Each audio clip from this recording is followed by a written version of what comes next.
9.3 class 11 এর 9.3 যে অনুশীলনী আছে এই অনুশীলনী 12 নাম্বার কোশ্চেন মানে 12 নাম্বার প্রশ্ন কেমন 12 নাম্বারটা আমরা করতেছি কিভাবে করতেছি দেখো এখানে একটি গুণোত্তর প্রগতির প্রথম তিনটি পদের সমষ্টি 39/10 মানে একটা গুণোত্তর প্রগতি দেওয়া আছে যা তিনটি পদের সমষ্টি মানে তিনটি পদের যোগফল 39/10 এবং তাদের গুণফল 1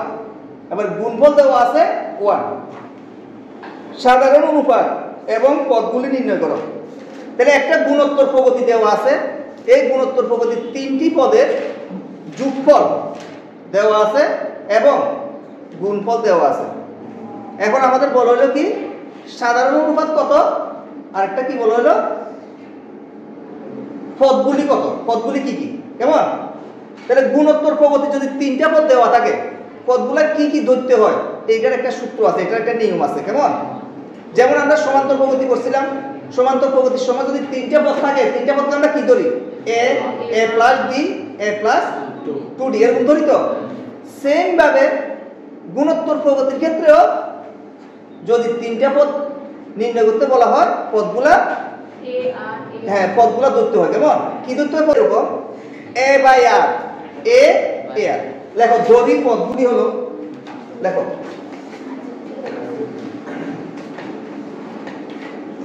দেখো দড়ি গুণ পদ তিনটি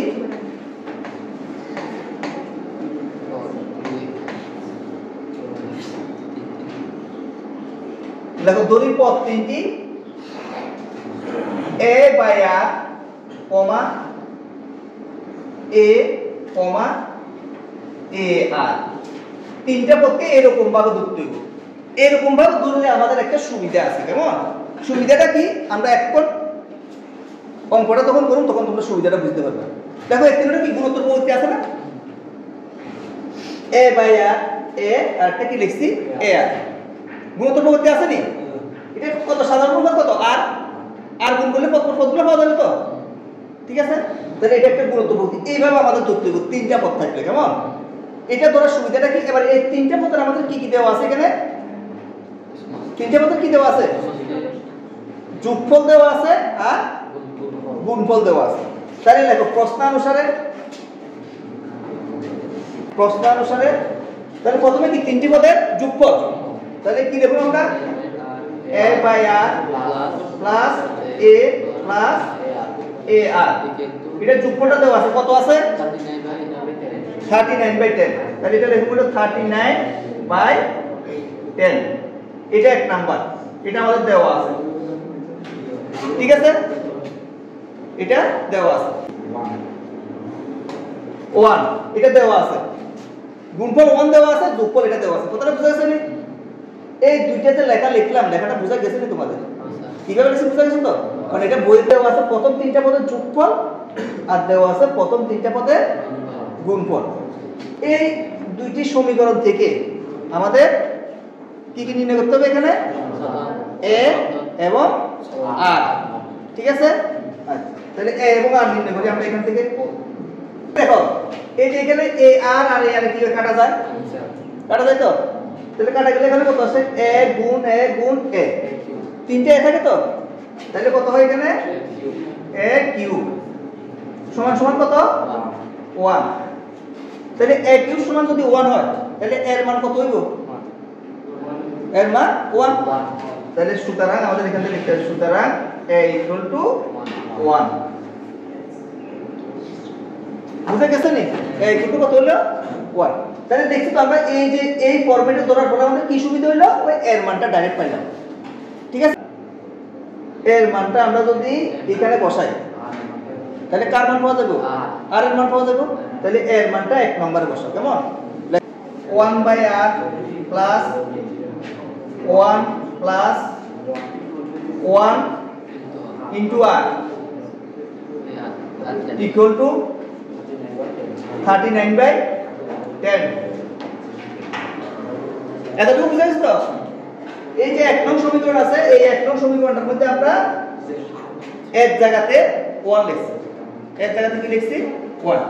এবার এটা ক্যালকুলেশন করো কেমন ক্যালকুলেশন করলে কি আসে এখানে প্রথম হলো 1/r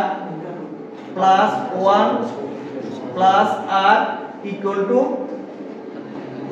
39/10 তো তাহলে এটা হলো 1 plus r plus r square হলো এখানে এটা আর দ্বারা গুণ করলে স্কয়ার তো ইকুয়াল টু 39/10 কি আছে এখানে তাহলে এখানে কত হয় 10 প্লাস 10 আর প্লাস 10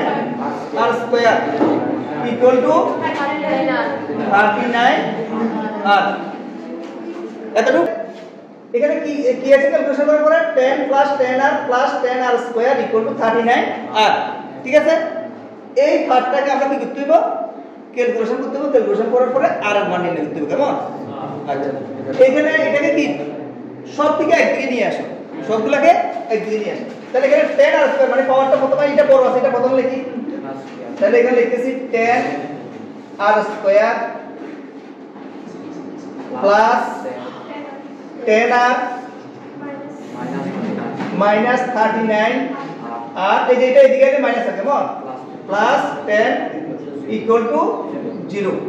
এই লেখাটা সবাই বুঝছো নি কারণ কোনো প্রবলেম আছে লিখো না এটা থেকে এটা যোগ করলে কত হয় মাইনাস 29 আর প্লাস এই কত না কত বসছে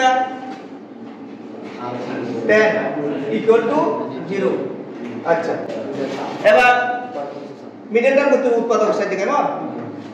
এটা গুণ করলে কত হয় 100 তাহলে এটাকে এমন ভাবে ভাগাতে হবে যাতে এটা মিলে কেমন আচ্ছা তাহলে এটা কিভাবে মিলে 10 আর স্কয়ার তাহলে এটা অনেকে করছো নাকি 25 আর মাইনাস 4 আর প্লাস 10 ইকুয়াল টু 0 আচ্ছা দেখো 25 কে আমরা কিভাবে লিখছি 29 কে 25 আর হলো 4 কেমন দুইটা যোগ করলে কত হয় 29 হয় মাইনাস মাইনাসে প্লাস আবার গুণ করলে 100 হয় এই যে 10 10 এ 100 4 25 এ 100 মিলে তো আচ্ছা এবার এই দুইটা থেকে কমন দেব কত কমন হয় কমন কত যায় কত দেখি 5 আর তাহলে 5 কমন দিলে এখানে কত থাকে 1 মাইনাস 5 এই দুইটা থেকে কত কমন না 2 আর 2 আর মাইনাস 5 ইকুয়াল টু 0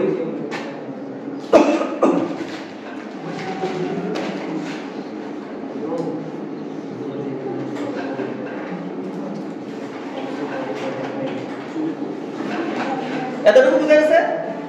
আচ্ছা এবার আমরা এখান থেকে কি দেব এটা ইকুয়াল টু একবার 0 আবার এটা ইকুয়াল টু আরেকবার 0 কেমন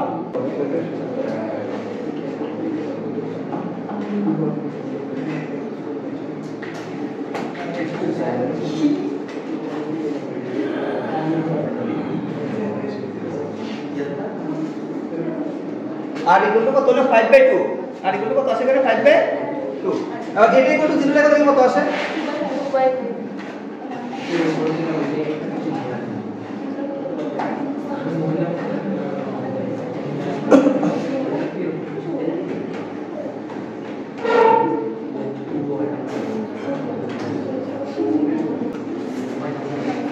তাহলে দেখো আর এর দুইটা মান পাওয়া গেল কেমন একটা হলো 5/2 আর একটা কত 2/5 একটা কত পাইছি আমরা 5/2 আবার এই কত কত পাইছিলাম 1 এই কত পাইছিলাম কত 1 আচ্ছা তাহলে দেখো প্রথমে দেখো যখন r ইকুয়াল টু 5/2 কেমন যখন r ইকুয়াল টু 5/2 তখন এই যে গুণোত্তর প্রগতিটা কি হয় এটা নির্ণয় করুন আবার যখন r ইকুয়াল টু 2/5 তখন আরেকবার নির্ণয় করুন কেমন তাহলে দেখো যখন এই যে যখন r equal to 5/2 comma a equal to 1 তখন মানে গুণোত্তর প্রগতিটা কি হইছে কেমন তখন এবার দেখো এখানে তাহলে এক জায়গায় লিখুন কত 1 5/2 কমা তারপরে 1 কমা 1 ইনটু 5/2। ঠিক আছে, এই যে প্রগতিটা আমরা নির্ণয় করতেছি কেমন। তাহলে এবার এটা কত আসে, এটা হলো 2/5 কমা 1 কমা তারপর কত এখানে 5/2। তাহলে আমাদের এটা একটা অ্যানসার। ঠিক আছে, এই যে এটা একটা অ্যানসার হলো কেমন। কেন এটা হলো যখন r = 5/2 a = 1 তখন হলো এটা। আমাদের আরেকটা অ্যানসার আছে, আরেকটা কি, যখন আবার লিখতে হলে যখন এই এইটার জায়গাতে লিখব হলো 2/5। ঠিক আছে, তাহলে আবার লেখো = 2/5।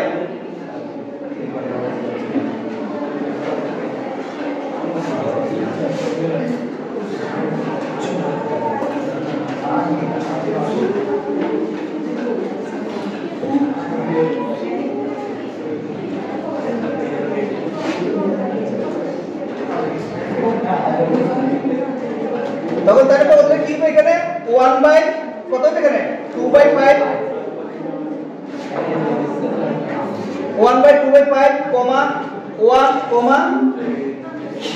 1 ইনটু 2/5। তাহলে সমান সমান কত আসে এখানে 5/2 কমা 1 কমা 2/5। এটা আরেকটা উত্তর। কথাটা বুঝা গেছে তো। তাহলে আমাদের দুইটা গুণোত্তর পদ্ধতি পাওয়া গেছে এখানে, একটা হলো এই ডানটা আর একটা হলো আগে যেটা লিখছি এটা কেমন।